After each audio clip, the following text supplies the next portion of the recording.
regular Board of Education meeting to order. If we could all please rise for the Pledge of Allegiance. I pledge allegiance to the flag of the United States of America and to the republic for which it stands, one nation, under God, indivisible, liberty and justice for all.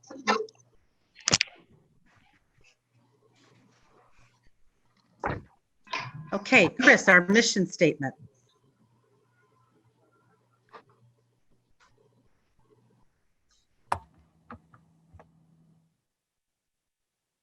Chris, can you hear me? She can hear us, but we can't hear her. So I'm gathering from facial expressions anyways. Is that what? Okay, that's a thumbs up. That's what that means. Okay, well then I'm going to do the mission statement. At Richmond Community Schools, we provide a quality education that empowers students to be successful in a global community. And I'll do the roll call. Jessica is absent with notice. Chris, thumbs up that you're here. Kyle. Here. Sandy. Here. Angela. Here. Sherry. Here. Okay, we are here. We have a quorum. And moving on, Sandy, I'm looking for a motion to approve the agenda as presented. I'm sorry. Are you asking me? Yes. Support. No, you don't say support. I'm asking you to make the motion. Oh, okay. Well then, hold on. I'm sorry. That's all right.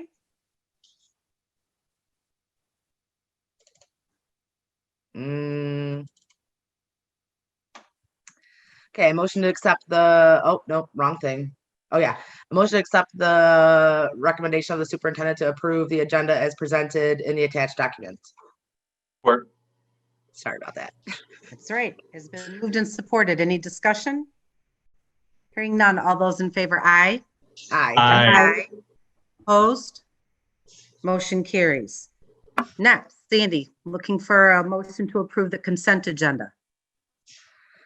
Okay, hold on. On Oh, the same page. yeah, well, unfortunately, my thing just closed out on me. Oh, So, okay. You can do a simple, you approve the consent agenda as presented. okay, I, looking for a motion to approve the consent agenda as presented. So moved.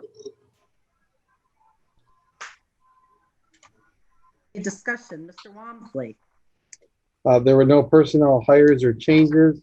The claims and accounts, there were no questions that were asked of the claims and accounts or the minutes that are attached. Anybody else? Okay, it's been moved and supported. All those in favor, aye. Aye. Aye. Opposed? Motion carries. Next, our bond update, Mr. Walmsley. Okay, just a couple things. Since our last board meeting on October 27th, we did the final high school door inspection. We did the walkthrough to make sure all the doors were installed correctly. If you look at, there's several doors that were replaced as part of the safety bond. On November 2nd, we did a fire alarm bid walkthrough for any potential contractors who are going to be bidding on a district-wide fire alarm system. On November 3rd, we did a pre-bid meeting for projects for the middle school and high school to make sure any potential contractors who are going to be bidding on those projects understood the scope and what needed to be in the bid documents in order to make sure their bid was qualified. We also did that week several walkthroughs of the middle school and high school building to provide the contractors an opportunity to look at the buildings to see the scope of work that is going to be completed. On November 5th, we did an IT and technology equipment meeting regarding how we're going to remove the cameras, the Wi-Fi, the technology in the classrooms, the projectors, et cetera, to take that down and store it while the construction's happening next summer. On November 6th, we did a walkthrough of the unit ventilators in the elementary school. We are replacing the kindergarten and first grade unit ventilators. Those are the ventilators that obviously provide heat in the classrooms. Those are the original ventilators that were put in the 96. They were not part of the 2013 bond, so we will be replacing those with a unit that is almost identical to what we have in the other classrooms. This coming Tuesday, tomorrow, we have the fire alarm bid openings. We also have tomorrow the asbestos abatement walkthrough for contractors who will be working and bidding on the asbestos abatement for the district before the construction begins. Next Tuesday is the big day in terms of the high school and middle school bid packages will be opened. Our plan is on the 23rd board meeting, our next board meeting, to give the board an overview of the bids that will be coming to them in December. So you have an understanding of the dollar value. If you remember, it was several $1 million for the elementary school. It's going to be at least double that because we're doing 2 of the buildings. So, and then ultimately, as I said, on the 14th, the bids will be approved by the board so we can begin the construction process for the middle school and high school and the site work project. If you've been to Lee Elementary School, you see most of the mason on the south side of the building is up. They started putting the rafters and the steel beams across and the decking for the roof. As soon as the majority of that's done, they will move to the north side of the building for the 2 classroom addition and begin that process. Several contractors are working 3rd shift after school gets out to run the electrical and so forth to get ready for the connection. So everything is moving along very well. Anyone have any questions? Okay, we're going to move on to our presentations. The fiscal year 2020 audit report. Okay, here tonight is Jennifer Watkins, and I'm trying to look. There she is. Jennifer, I don't know if you want to unmute yourself and. Yes, thank you. Let me start the video. And I will then share my screen. I have the PowerPoint, Jennifer. Okay. So if you just tell me when you want me to click the screen. All right. All right. Sounds good. Okay, this is Jennifer Watkins from Yo and Yo CPA and Business Consulting. Yo and Yo did our final FY20 audited budget. So I'm going to turn it over to Ms. Watkins. Thank you very much. Good evening, everyone. Thank you for having me tonight. We will get started with the presentation. This is a kind of a summary of your audit. We also prepared, obviously, your actual audit report, which is a very large document, and a single audit report. So those is kind of summarized in this, and there's snippets from the actual document. The board should have copies of those documents. If you have questions on the presentation, feel free to ask me this evening. If you've looked over the other reports and have questions, I'm happy to take them as well. Or if you have questions later, please let me know. My contact information is in this PowerPoint, but also Tammy or Brian can get a hold of me at any time. And as tonight is one of the times that I get to be in front of the board, I just want to mention that we are happy to answer any questions you guys have all year. It doesn't just have to be at audit time. So thank you. Next slide. So the responsibilities of the district, we like to mention this. This is part of what's in the actual audit report, is that the district is responsible for the numbers. So the presentation of the financial statements. They're also responsible for doing the internal controls of the district and the business office so everything works properly and flows properly. Next slide. The auditor is responsible for really looking at those reconciliations, looking at those numbers, and giving an independent third-party look. Our job is not to adjust the figures, not to make up the financial statements and figure out what those numbers should be. You really want the auditor to come in to give that independent look at your information to see if everything's working properly or if things are not working properly. Next slide. Overall, your audit results were a unmodified opinion, which is a clean opinion. That is the best opinion that we can give. That's what you want to have. It basically in the end means that they're free from any material misstatements. So that is what you want to see on there. Next slide. Overall, your internal controls showed no material weaknesses, no significant deficiencies, so very good. Overall, that means kind of no findings is the terminology used for that. Our opinion does not express an opinion over the internal control specifically, but throughout the audit, we're looking at your internal control structure, and we're using that to kind of use it as a risk-based approach to the audit. So if there were any issues that popped up or anything we noticed with internal controls, we would let you know that, and we found none. So that's great news. The single audit, that is over your federal dollars that you receive. It's a separate audit that we do over those federal dollars. This year we did it over special education. That also received an unmodified opinion, and we had no material weaknesses and no material non-compliance noted for the single audit. Next slide. This is a little bit of overall what we do for the audit. I definitely won't read it all to you guys, but we just like to show kind of an idea of the overall audit process.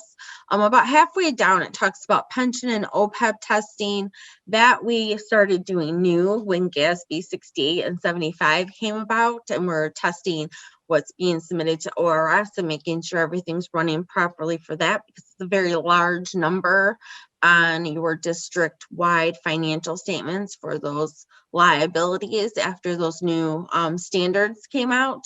Unpredictability, right under there, we are one of the only firms I know that do this, but we put in a level of unpredictability every year, and we change it to make sure it's unpredictable.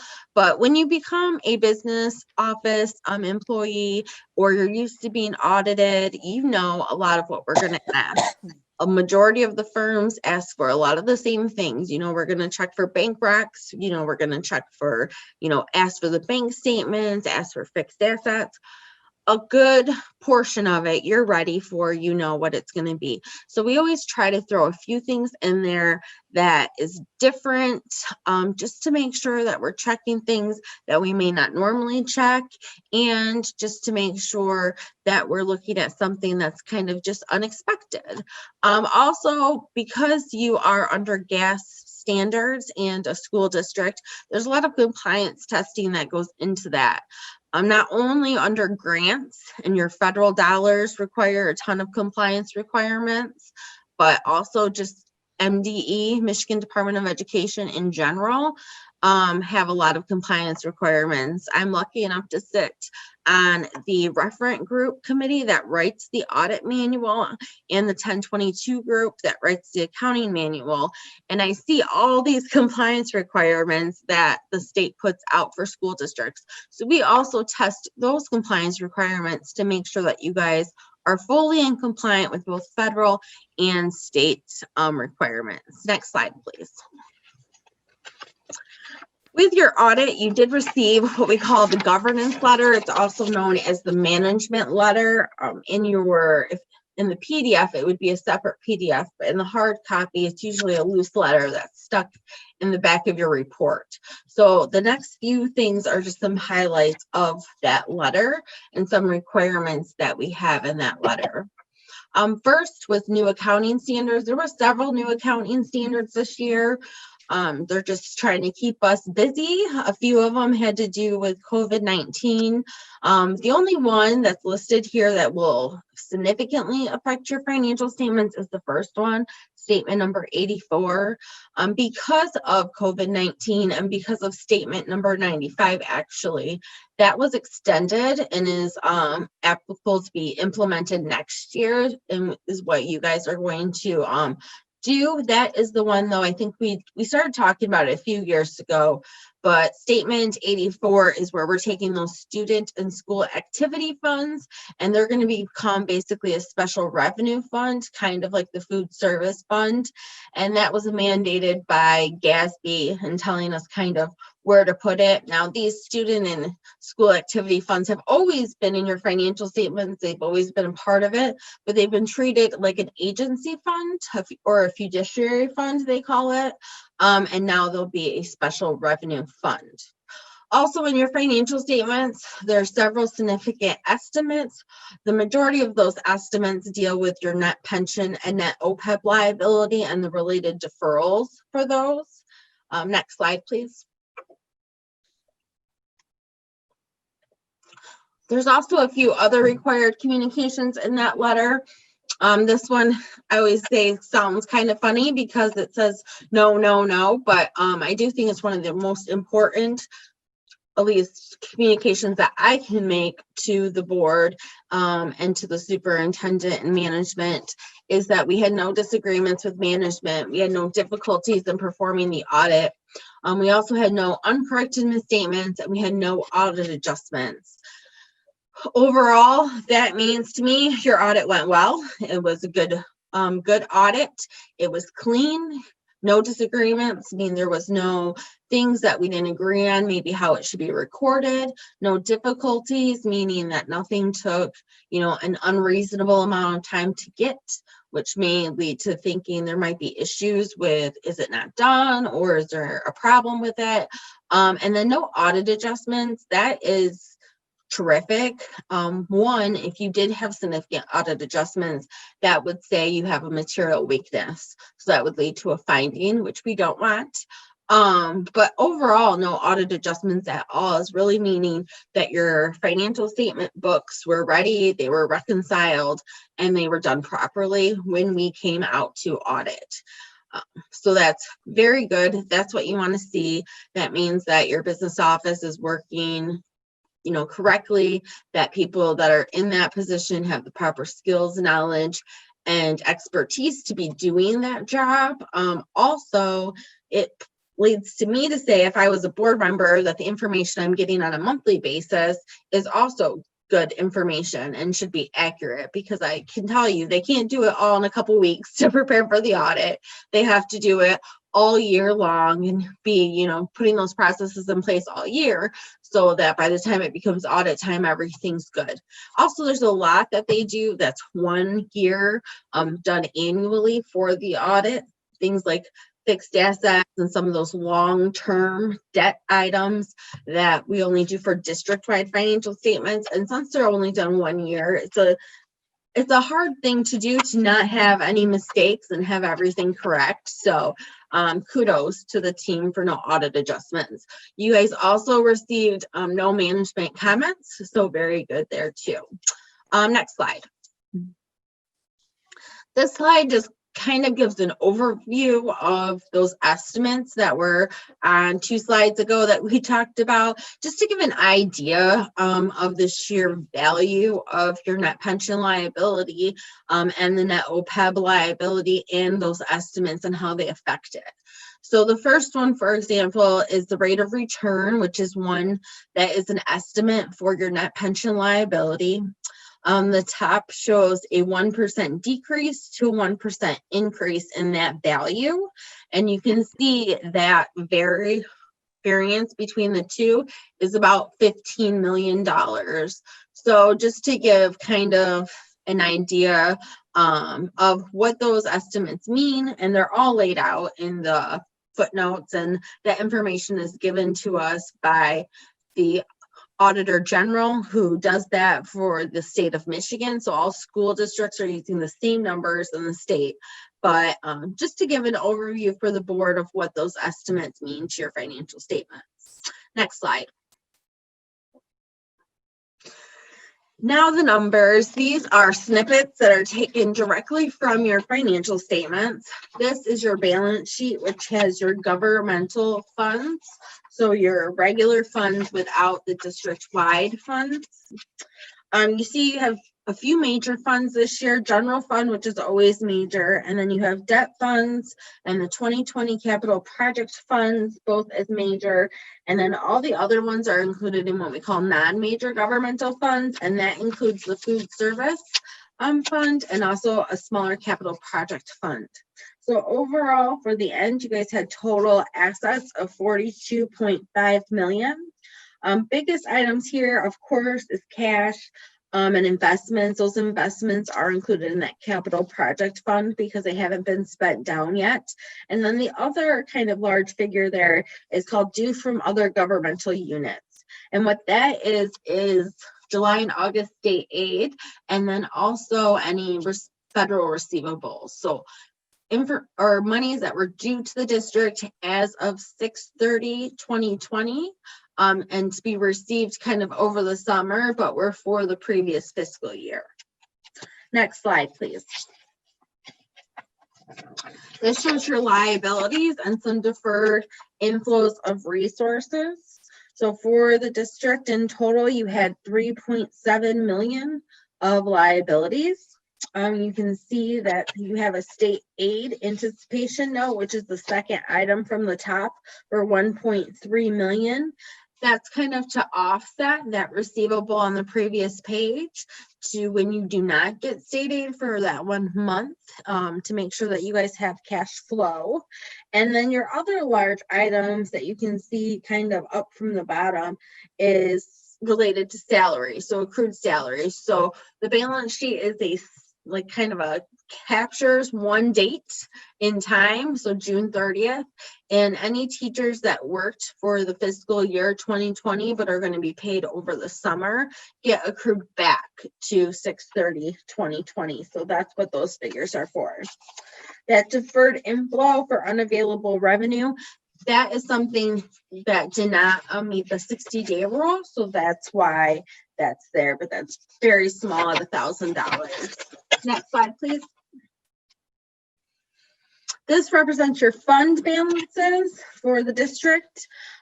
Overall, you had total fund balance of 38.8 million for the district in total. You can see there, though, kind of from the top to the bottom shows the most restricted to kind of the least restricted, where you have non-spendable at the top of 25,000, meaning the money has already been spent and it cannot obviously be used on anything else. And then you have several items that are restricted. So the restricted funds can only be spent for specific purposes. They can only be spent out of that fund. So you have food service of 135,000, debt service of 852,000, and then capital projects of 37.1 million. And then everything else was unassigned, and that is for the general fund of almost 700,000. Next slide. This slide gives a good example to show overall budget to actuals. You have original budget, final budget, and then where you landed. You can see that final you budgeted for a decrease of overall fund balance of 92,000, and your actual ended was a decrease of 120,000.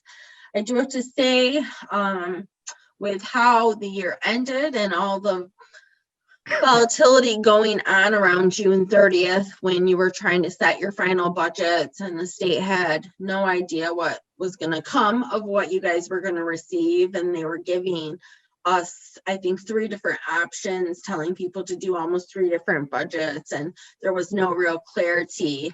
Overall, keeping it in line with what you had budgeted and keeping your revenues and expenses kind of even there with your variances is very, very good. Also, you were able to keep expenditures under budget, and the state is really following that to make sure that that's what's happening. You cannot overspend your budget, so you definitely want to make sure that that number is always your actuals lower than budgeted for expenditures. Next slide, please. Next couple slides are some pie charts just to show your revenue and expenditures kind of in a different way. This shows your revenue for general fund. So overall, between your state and local, that makes up about 93% of your overall revenue for the district. That is your foundation allowance. That local represents your property taxes portion of your foundation allowance, and then the rest of it is included in your state dollars. There are some restricted state monies in there as well, but the majority of that blue and orange, is what you get for your foundation allowance, which is directly related to that per pupil count. Next slide, please. And for expenditures, now this one is by functions. You can see what's spent on instruction, capital outlay, other community service, and then supporting services. So overall, the blue and the orange make up your total in instruction and supporting services, which makes up 98% of the overall general fund expenditures. Next slide.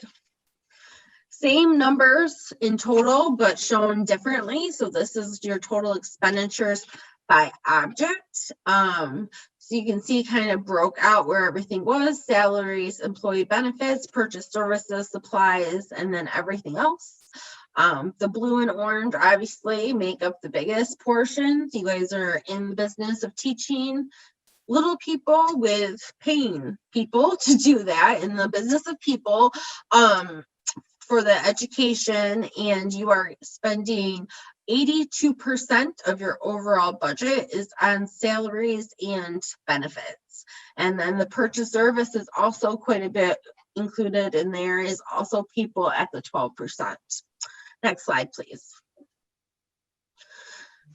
So the next few slides, we have a little bit of some kind of trend analysis for you, just as the board to kind of see an overview. This is from 2011 to 2020, giving the overall enrollment. So 2011, the enrollment was about 1,700. And last year for 2020, it was 1,432. So you can see kind of since 2016, it stayed pretty consistent at the district, and even for 2020, it was up just slightly over 2019 and 2018. Next slide. And to follow that with kind of the last few slides and talking about foundation allowance and the effect of how much you get for that and your per pupil numbers, this is a trend analysis of that foundation allowance from 2011 to 2020. So 2020, your foundation allowance was about $8,000 or $8,100. And you can kind of see just overall how much it has been every year. And it does look like it's gone up for the few years, but I believe in 2008, because the slide every year we kind of go over, but in 2000, a few years before 2010, it was right around, I believe, 77 or 7,800. So it really has not increased that much in the last 10 years in comparison to expenses. So overall, we looked at kind of as a district, benefits, how much benefits have increased, that retirement rate and how much that has increased. And overall, for the last 10 years, foundation allowance has almost increased, I think just over about 3% for the, in total for all the years combined, not individually. Next slide, please. This slide shows your general fund balance. Another kind of overall analysis from 2011 to 2020. The blue line is your unassigned portion and the green line is your total. So the difference could be something that's non-spendable or something that had been assigned. But overall, the green really is your total for general fund altogether. So you can see in 2020, your total is $725,000. Next slide. Oh, I thought the numbers weren't showing up. I was like, I just have to pick them out. This slide shows two different ratios. One for fund balance compared to unrestricted revenues, and the other one is fund balance compared to current operating expenditures. Both numbers are looked at the state. They like to use the top one the most as one of their early warning signs for districts to make sure they're not in distress. Also, the fund balance for the current operating expenditures have been used forever, I think, kind of as an overall ratio for districts to look at to see how their fund balance is doing. So in 2019, the fund balance compared to unrestricted revenues was 7.3. This year, it's down just slightly to 6.14%. And then fund balance compared to current operating expenditures is down just slightly from the previous year, almost 1% at 4.83%. The state wants to see that top number above 5%. So you are holding that number above 5% in both years. Next slide.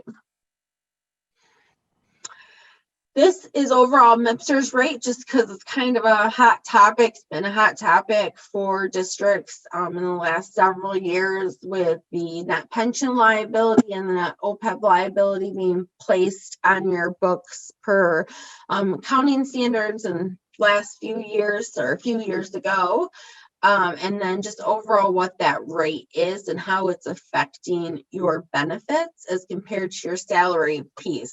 So that salary is on your pie graph is kind of, I mean, it's always been large, but the employee benefit piece keeps kind of getting larger as compared to your salaries figure. So now overall for the district, your retirement is almost at 40%. So retirement expenses, that top blue figure. The difference between the blue line and the green line is the UAAL, the 147C. That is sometimes they call it backfill money on your state aid status reports, and you do receive that money from the state, and then you have to directly turn around and send it to ORS for those monies. That's not guaranteed monies in the future, but it has, obviously you can see since 2013 you've been receiving something for that, and it kind of keeps increasing every year. But on your statements and in your actual general ledger, your retirement expense is the 39.9%. Next slide. And these again are the new accounting standards that are up and coming and current, and I won't bore anybody with those. But in the letter to the board, that governance letter, there's detail on each of these standards if anybody is interested and wants to read about them.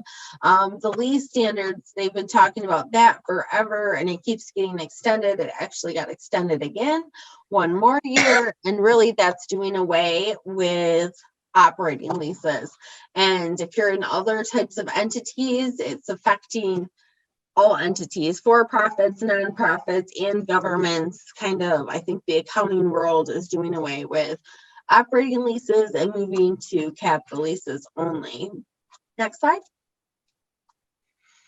And that is all I had. I just want to say thank you to Tammy and her whole business office and the superintendent. You guys do a great job.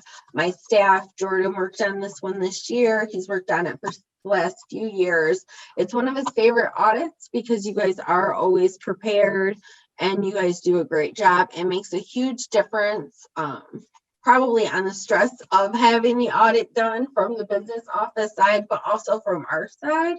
If you guys are ready and available for us, it makes everything go by a lot smoother. I know it's not a fun process, but we really do appreciate it. And I'm happy to take any questions if anybody has one. Thank you. Thank you, Jennifer. Does anyone have any questions for her? No? Okay, thank you very much. And just to Tammy and the business office and Brian on behalf of the board, it's just always great that year after year, this is what we hear when we get our audit done. We are really fortunate to have the people we have working in our business office to make things go so well. So thank you to those guys. Okay, we're going to move on to our next presentation, the amendment to the COVID-19 Extended Learning Plan. Mr. Walmsley? Hey, there are two pieces that I would like to talk to the board about. regarding amendments to the plan. One is the school calendar, and the second is to discuss the option if the district had to go to virtual instruction. So let's start with the school calendar. In the last,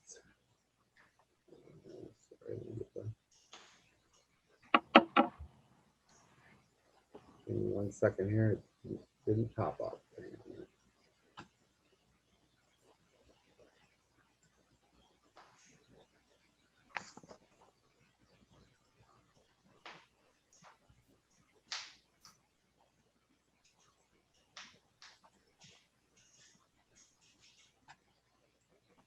Okay, here we go.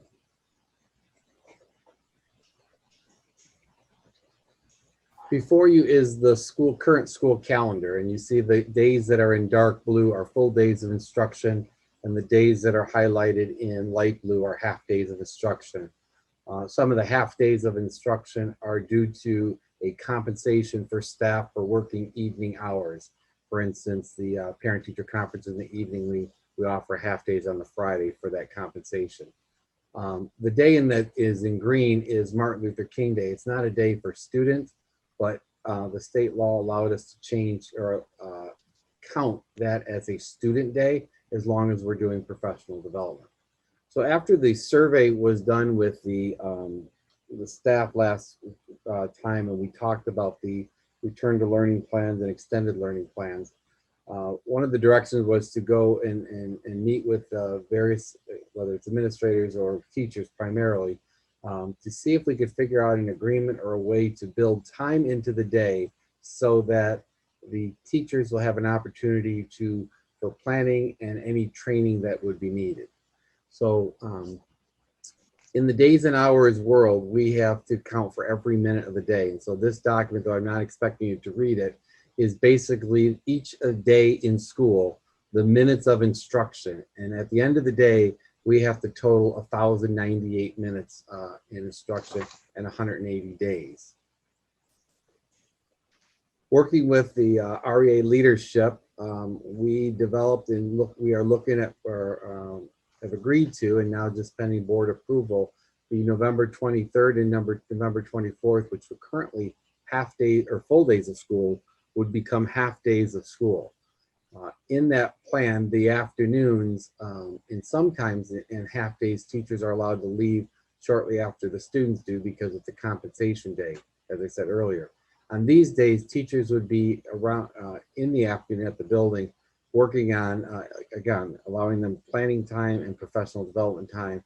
And in case we have to, number one, go to a virtual setting, as well as number two, following what the survey results asked for by the staff. When you look at this minutes, again, I'm not expecting you to read it, but you'll see in this chart, here's where we make the adjustments in student instructional minutes. And when you go to the final last page, we are still above the 1,098 hours. In the past calendar, prior to this change, we were at 1,107 hours of instruction. This would bring us down to 1,101 hours of instruction for students, which is still 3 hours over the plan. So Mrs. Ranger and I met, and we tentatively agreed to those 2 days. So that would be the first thing that in the action item tonight would be to amend the calendar so that the Monday and Tuesday before Thanksgiving are half days of school for students, and in the afternoon they would be professional development or planning time for teachers. Any questions on the calendar at this point? So Brian, when you're talking about that, you're talking about when you're saying PD and all that, that encompasses the training that was pretty much all through the teacher survey. There'd be training, some kind of training. Correct. So what our plan is upon the approval, we would put out a survey to our staff that says, okay, what specifically are you looking for? You need additional help in working with teams, and particularly if you have a classroom of teams, again, trying to be proactive in case we are moved to a 100% virtual setting, how the teacher operates, utilizing Schoology. Sometimes it just might need to be time. The teachers need time to upload the stuff and get themselves organized into the system. I know some of the teachers that we've had to quarantine classrooms, we usually give them a day or two while we're getting devices to students and making sure everybody's up and running for them to get ready and upload and prepare for virtual instructions. Again, that would all be based on what are the needs that the staff wants during that time. Okay, Does that include support staff also would be trained? Some of the support staff would also be included, and I say some because their role would be directly impacted if we are virtual. So for instance, special education parapros, they typically go into a classroom, maybe they walk into teacher A's classroom at 9 to 10 every day. Well, if teacher A is virtually, they need to be able to know how to log into the system, Microsoft Teams, and the students that they work with, be able to pull them aside into a smaller, like a chat group, to work with them in small groups that they're not disrupting. So that's the plan for special education parapros. That would be the plan to work with Title I aid to help them understand their schedule. Okay. Other questions on the calendar? Okay. The second phase is, we talk about being in person, and we talk about our combined in-person versus virtual schedule. And the design of that was the intent of we are running a school as we did from a 740 to 240 or 750 to 250 with both virtual and in-person students.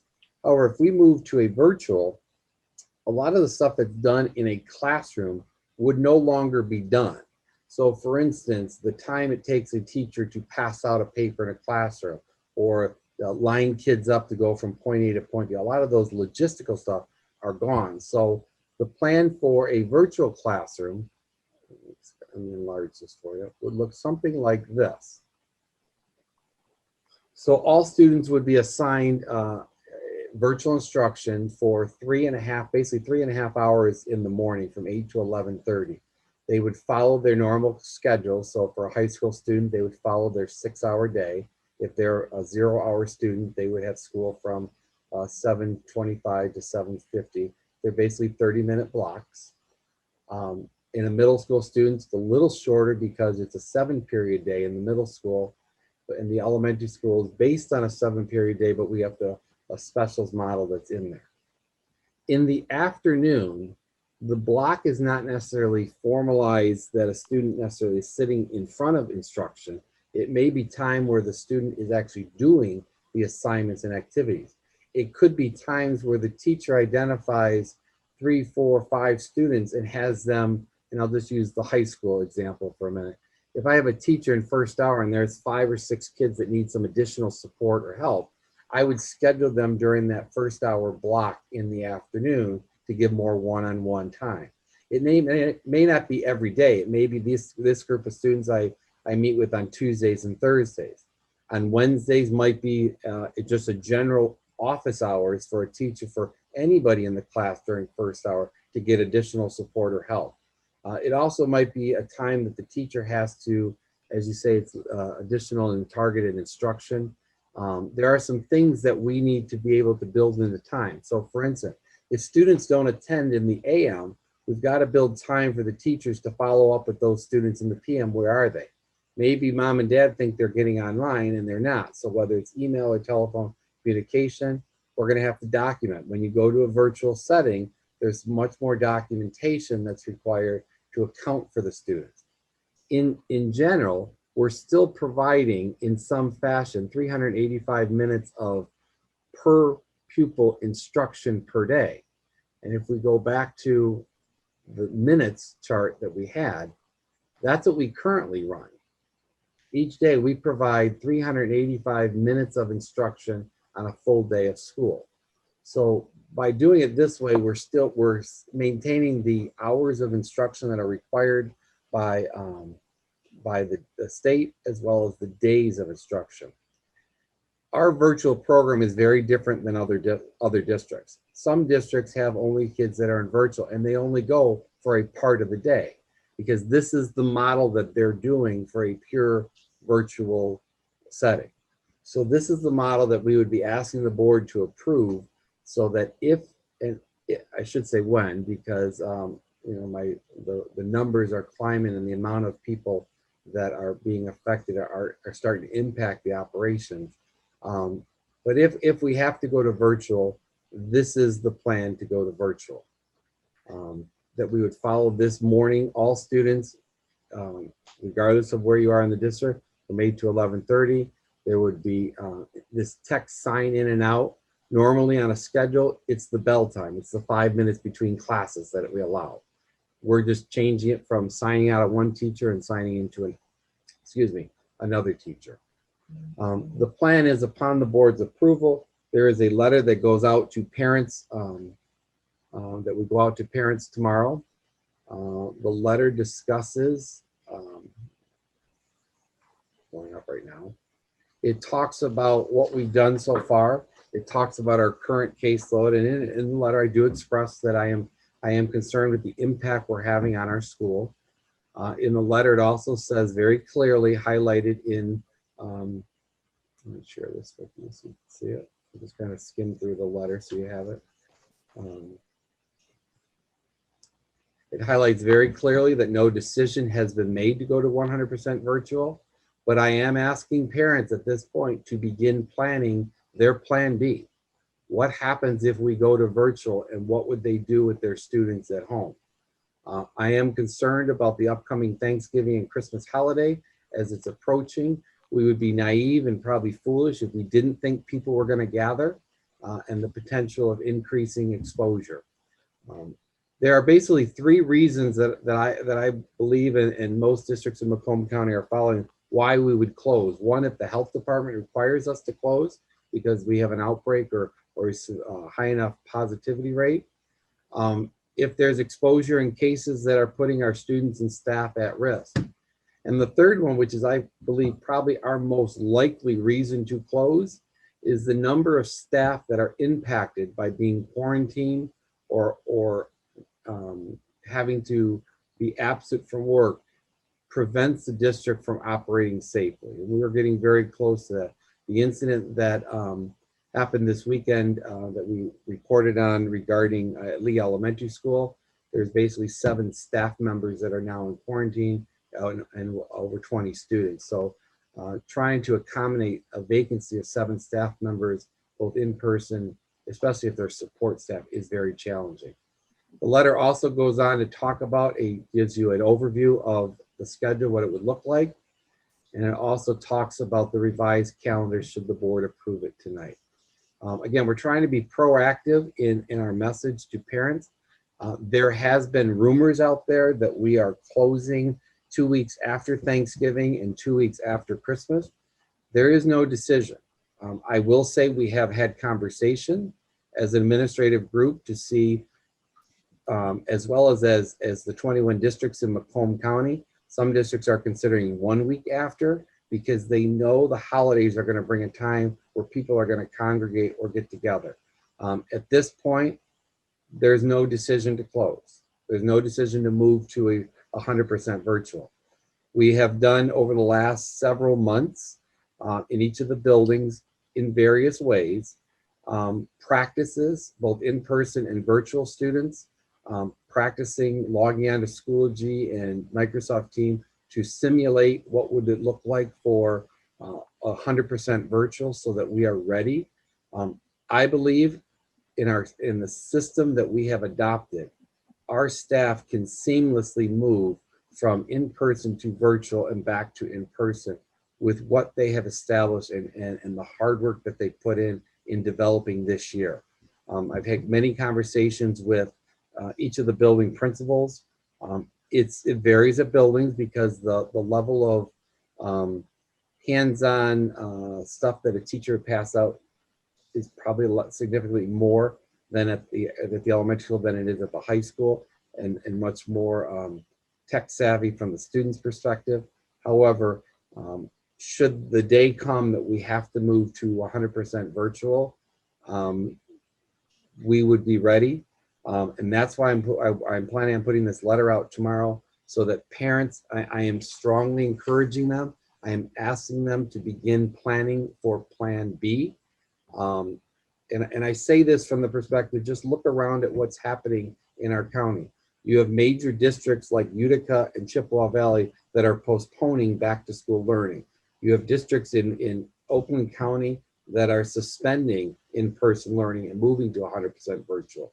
You have districts in Warren Casale that are suspended their or moved their return to learning plans back.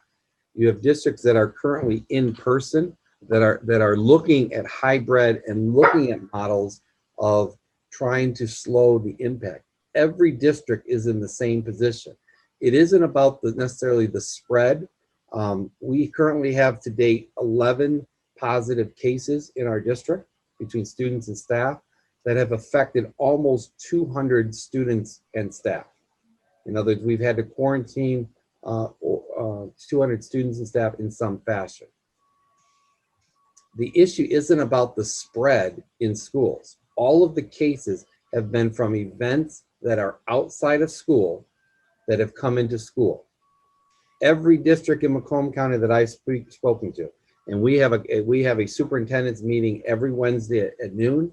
Part of that meeting involves the county health department, what numbers they're seeing, areas of the county that they're seeing increases and so forth, getting their perspective. I believe, I'm going to say this with 99% certainty, almost 100, every single district is in the same boat as Richmond. It isn't about spreaders in school. It's about spreaders from events that have happened outside of school.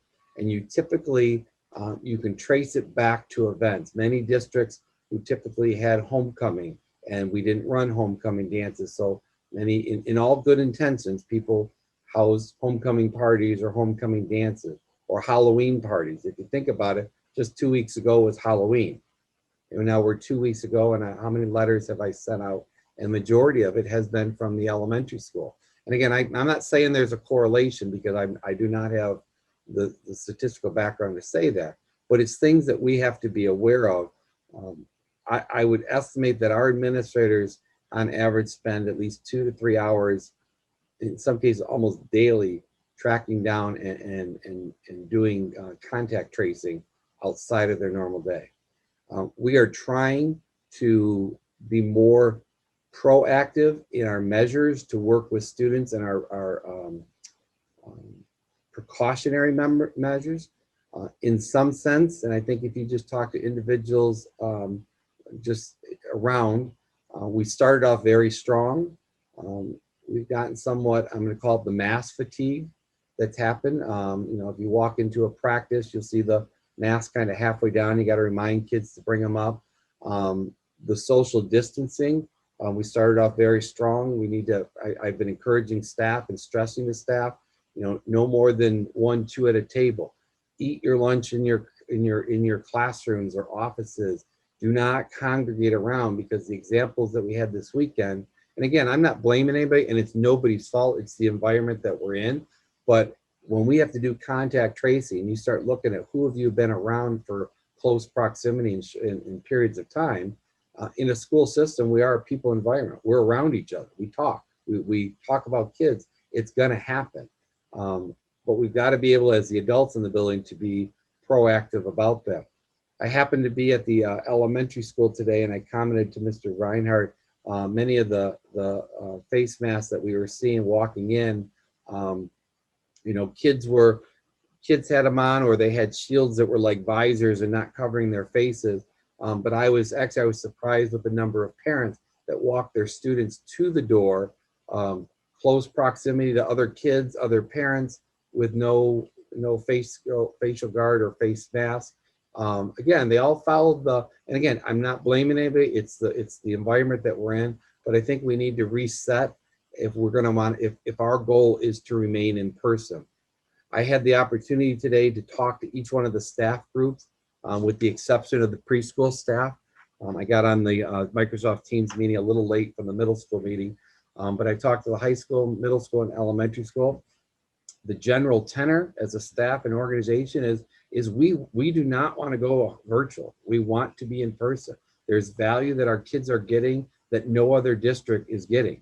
The amount of time that we're providing our students instruction far outseeds many districts in what they're offering. And our kids, not to mention just the social and emotional aspect of, they were for 12 weeks, basically, I don't mean this in any district, locked up at home. And now we have them back at school and they can interact with kids, but we also have to take as many precautionary measures. Do I like sitting in my office and walking around the building with these masks? Absolutely not.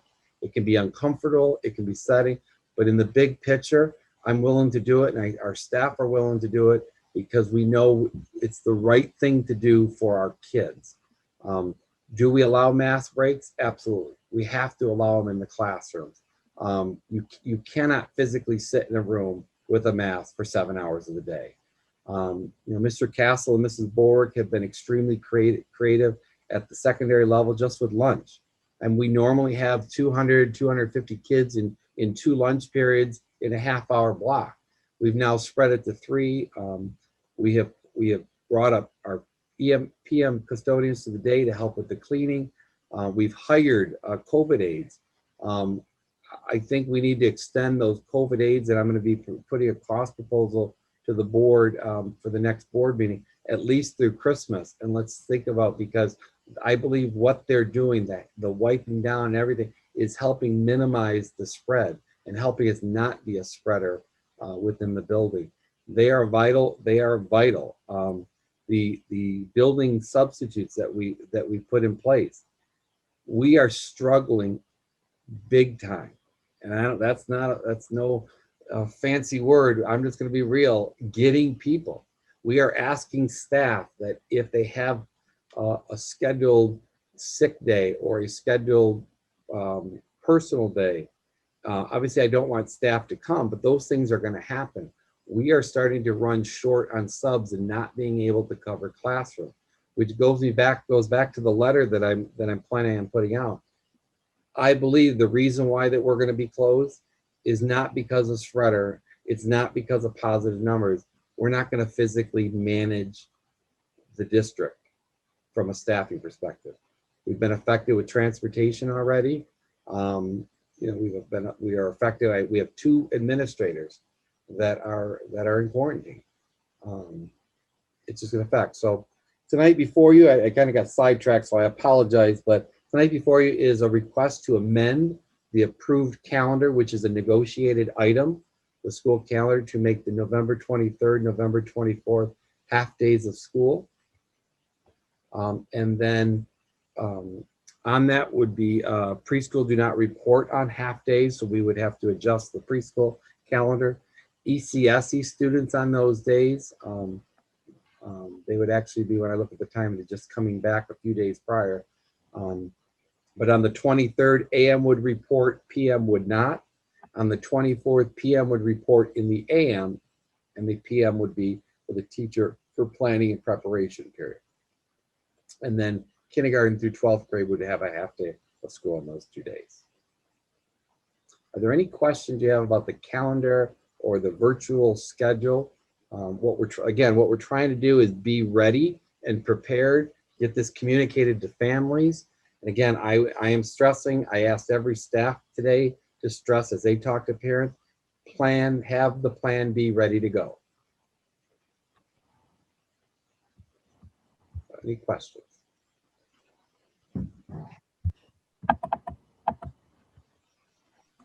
Brian, I do. I know that there was conversation, you kind of went over it, but I believe there was some news report on Friday that said we were closing and all of that. So what you're just saying to us in this letter that's going out is going to explain to people that the information that they need to get, they need to listen to what's coming from the school district as opposed to other avenues of information, correct?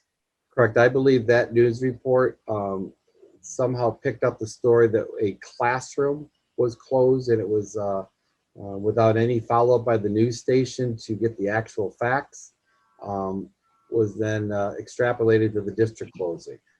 If we are closing, sorry. You never talked to anybody at the TV station about our No. business. No, I have never talked. The message that the way we've been communicating has been through trying to get all avenues because we have some, our first is School Messenger, which does we've now added a robocall to the School Messenger. Some of the emails parents are not getting. I would recommend parents check your spam folder. The emails that I get from it are going to my spam folder. They're not going into it. I talked to a parent today as I was leaving Lee this morning. She didn't get the message, and when she was going through her spam, all the messages have been there. But with that said, we've been doing emails through School Messenger. We have now added a robocall that says a brief statement that we have a positive case in the building and referring people to the district website. On the district website, and I would, if you would just bear with me, I would like to just show, make sure people know where that is on the website, because this is where all the information is that any parent can see. And we are being as transparent as possible. This is the district website. If you go to the transparency report, this is what's required by law, section 98A. This gives you a tally sheet of the cases, both the people that have been impacted and the actual positive cases, whether it's elementary, middle, high school, or other. This is more, this page gives you the summary, what's required by law. But I would actually ask parents we put the letters right on the front page in red, the latest ones. I try to keep them up there for about a week. But if you go down to the return to learning, COVID-19, you will see everything. You will see the forms that we use when we are determining whether it's a positive case or potential. You will see all the letters that we have sent home to the community. You will see everything, all the videos. So it's all there for parents. So that would be your first step, is if you don't get the email, but you're hearing about it, go to the website. We are putting it on Facebook because many groups will start sharing the Facebook post, and that seems to get to a broad audience, though I do recognize not everybody has Facebook. So we're trying through email, through robocall, through the district website, through Facebook, to get as much of this out as quickly as possible. And I would just ask that parents be patient, because sometimes literally I'm putting it out on Facebook. My next step is to the district page, and there's already comments that it's not on the district. It will be there. There's an order that we're doing things, and it just takes time to upload and get it to everything. But we're trying to get it out to parents, because we all recognize any school closure, any classroom closure, any student that's quarantined is going to throw a wrench into a family at home, their schedule, work schedules, having to adjust who's covering, who's going to be able to watch, is mom or dad going to be able to stay home? We recognize, so we're trying to give them as much time as possible.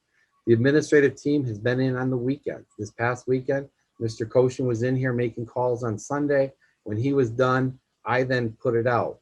The process is, as soon as I put the information out there, I know that Mr. Koshin has tried his best to have a phone call with everybody, or any principal, has a phone call with every person that's affected, or has sent them a specific email saying, please call us, your child's been impacted by this. So I don't put stuff out there until I know the buildings have made the contact with the families first. So to go back to your original question, I did not talk to the news stations. Okay, and then when you mentioned earlier, when you talked about the, if we were to have to close down, if the state health department mandates that, we're at that mercy of when we get the notice and when we notify families that we have to close. Correct. Every positive case that we are in contact and talking with health department officials. In fact, our principals probably have them on speed dial in some cases. But if the health department is coming in saying numbers warrant closing schools, we do not have an option. We fall under the health department's jurisdiction, and Right. they work with us to close the school, but ultimately we would be closing the school. And then anything, this letter that you're sending out, but as a district, if we get to the point, and really your point is very valid about how it affects the running of the buildings, that's ultimately what it is. But our obligation as a district is that we would do everything we can to give as much notice as possible to our families. And that's what the start of this letter is that's going out to everyone tomorrow. That's the start of getting everybody to understand that the time could be coming. Exactly. And again, I can't stress it enough. My point in this letter, and it's a bold statement highlighted in the letter, is I'm asking parents, begin planning, developing your plan B. You know, again, just look at other districts around us. They're all struggling, even though, you know, our district to our west of us and just to our south of us, New Haven, Armada, they're in the same boat we are. They're doing in-person learning, but they're struggling with staffing and having to shuffle staff, pull itinerants to cover classes because of quarantine issues, etc. I've chosen for our district, the chart that I've chosen, you'll see other districts that will only post only if it's a positive case. I believe our community should know the impact of whether it's positive and all the domino effect that causes, which is why I put the chart up there, those that are affected. If we have to quarantine people, I think people should know the magnitude of what we're doing. We have nothing to hide here. Absolutely. Okay, thank you. Anybody else? I do. So Brian, you're saying either the health department may shut us down if cases get too high countywide, or if we have too many staff and can't cover, we may close down. Is that right? I would say there's three options. The first one is health department. The second one is looking at staff and student and the positivity rate that we have among our students and staff in health. It may get to a point where we have multiple areas of the building that we're in quarantine. And the third one is just looking at it from a staff perspective. We have staff that are quarantined that are not able to do their job remotely, and that we don't have enough substitutes and enough other staff members to cover. And I'll give you an example on the Turtle bus run. We had already pulled our mechanic, Larry, who has a license to drive. Alan can't drive a bus with students on it. We've used every sub that we had. We had bus drivers because their kids were in quarantine, weren't working, and we didn't have enough staff to run all bus runs. So as soon as that happened, we let people know as soon as possible. Right. And that's understandable, but let's say it's a staffing issue. When would you bring them back to face? I know it would matter as to when staff could return, but I mean, I think trying to at least figure out, I know it's all relative to how many cases in that, but just so parents. I would look at it as, you know, our goal and as an organization. And I think if you ask any staff member, whether it's the principal or whether it's a teacher or whether it's parapros or whoever, we want to be in person. We don't want to be 100% virtual. And so as soon as we can get them back safely, that would be. But I'd have to look at there's a lot of variables that are unknown. For instance, how many staff are quarantined? At what point are they allowed to come back? Do we have subs that are now available that we can lock them in right now? The 5 building subs that you guys approved to have been a godsend. I don't know what we would have done starting school without them, because we've had situations where we've had to pull them from other buildings. So our goal is not to be out long-term, but our goal is to get them back safely as quickly as possible. So I would probably, like I did with the Turtle bus, give parents an estimate. Now the Turtle bus was, I said it was through November 6th because I knew beginning today, we would have the staff back to run it. But if come November 5th, the day before that run, there was another group of bus drivers that was out, I would let the parents know that we're gonna have to extend it because we don't have the drivers. So I believe I owe it to the parents to give them a time frame of an approximate, here's how long we're looking at being out based on the situation that we have today, with the understanding it could be longer if things get worse. But our goal is how do we keep kids in school? Okay, thank you.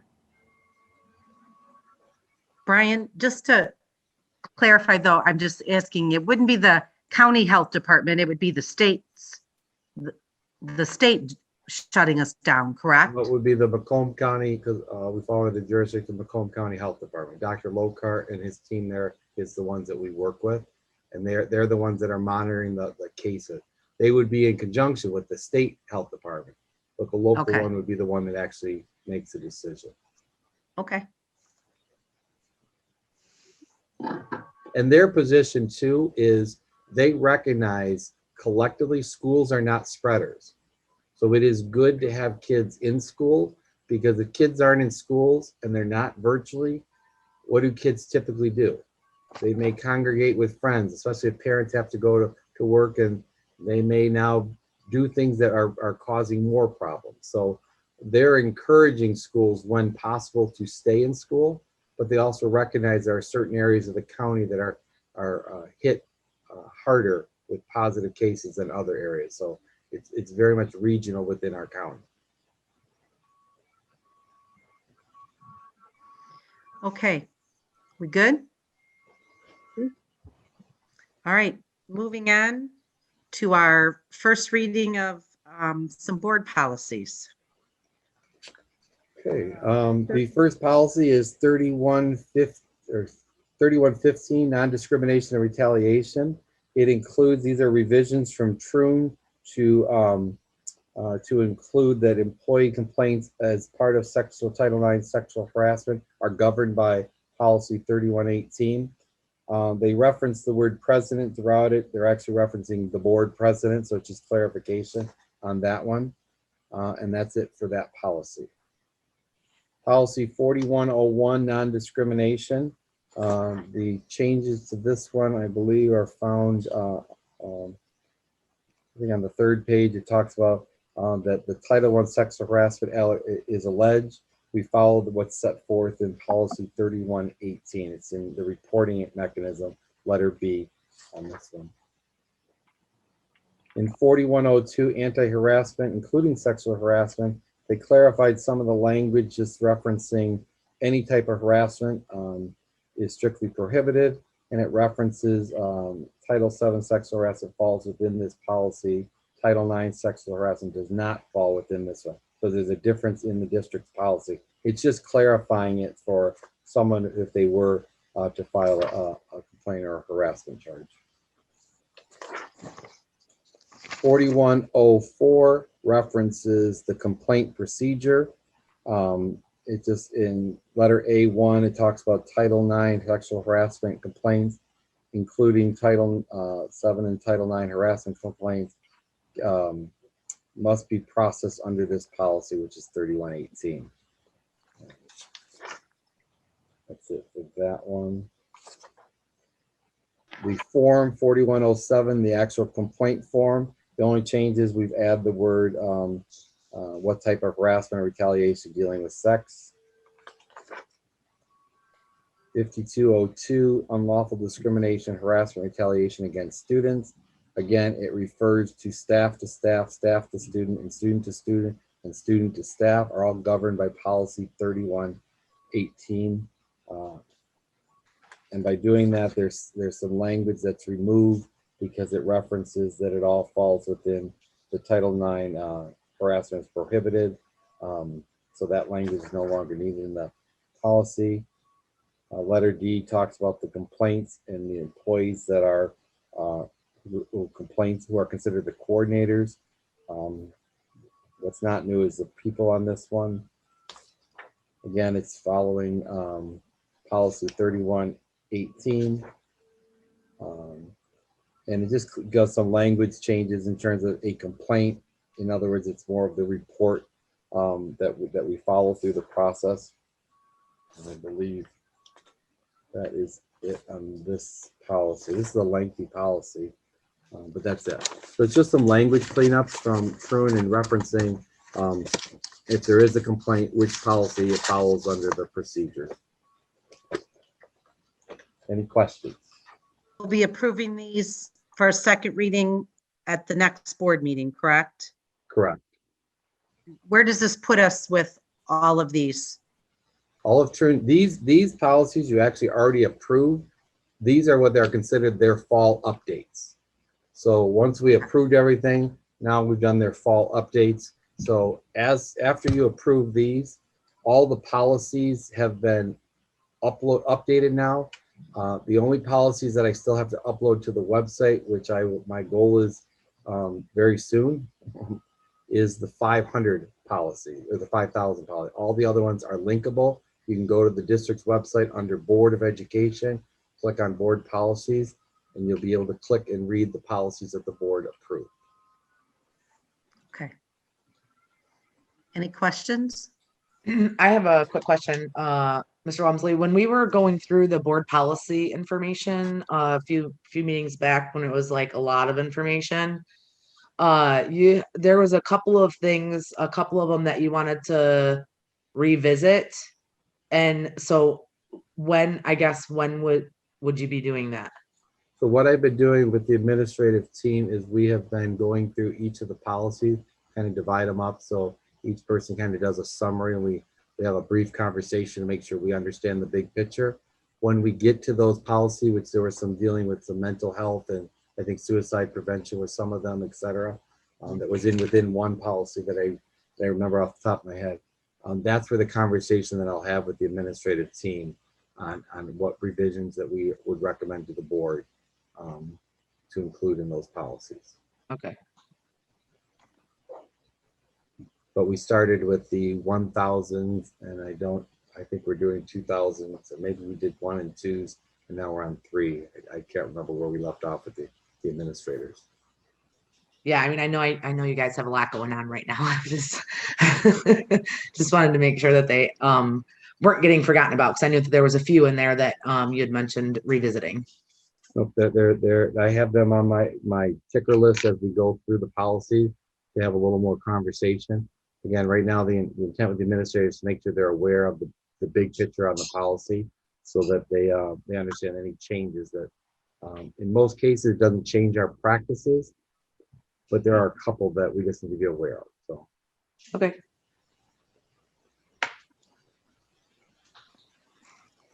Anybody else? Okay, we're going to move on to our public comment. It's a portion of our meeting that if anyone would like to address the board, they can do so. While it is not a question and answer period, if you have a question that you would like answered, you can email me at mtelto@richmond.k12.mi.us and someone will get back with you. Each person has 3 minutes to speak. Is there anyone out there who would like to address the board?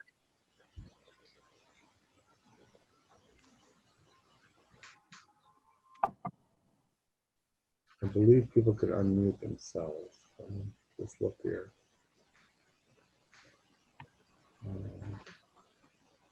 Is there a hand or anything that anybody's seen? No, I don't see anything, but don't you usually unmute just to see if anybody? I'm asking everybody to unmute, so they should be able to unmute themselves. I can mute everybody. This is good. No? Okay, If someone has something, they can unmute themselves, or if they can't, if you could at least show your face and wave, and I'll figure out how I can unmute you from my end. I only have the ability to mute everybody. okay. I'm gonna have to say no. Oh. Wait, Marcy?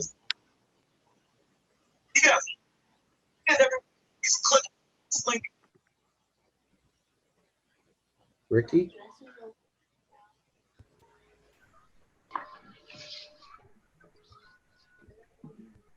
the person out there that it says Ricky, I'm not sure if you were trying to address the board.